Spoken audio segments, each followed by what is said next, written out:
The United States is now on the losing side of a contest with the People's Republic of China to be the dominant economic driver of the world economy. And I mean that as seriously as I just said. Let me give you a report from yesterday.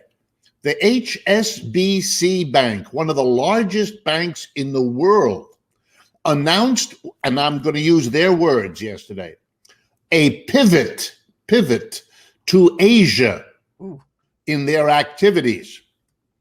They have been closing branches here in the United States, for example. They've been doing that in Europe. They are pivoting to Asia, and they explain in their press release why. They're pivoting to Asia because they see a future in which, and now I'm virtually quoting, China is the driver and the determiner of the overall shape of the world economy. Well, language like that applied to the United States for most of the 75 years since the end of World War II. And it is now being applied to the Chinese.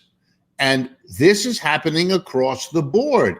Hollywood, 2 weeks ago, announcements came out of Hollywood that during 2020, when American movie theaters were closed because of how we failed to cope with COVID, the Chinese, who adopted a lockdown strategy, were able to reopen their movie houses, with the result of a stunning statistic.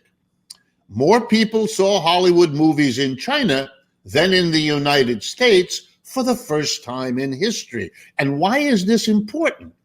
Because every Hollywood filmmaker is now calculating the costs and benefits of making a movie, in part by taking into account the ability to sell it for showing in China and to make a money from that enough to make the decision whether to have the movie or not, etc. So even in the core kind of Hollywood filmmaking industry, the rising power of China and the declining economic power of the United States are having to be taken into account.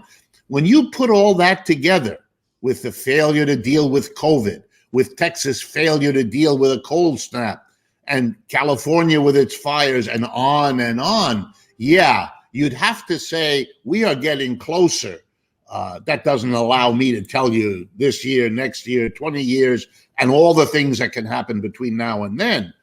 But the glib saying, oh, don't worry, that is a very strange way. That reminds me of a 3-year-old person who sees a scary doggy and puts his or her hands in front of her face, hoping that by doing that, the scary doggy will go away. And they have to get a little older before they learn that, yeah, you may not see it, but yeah, it might still be there.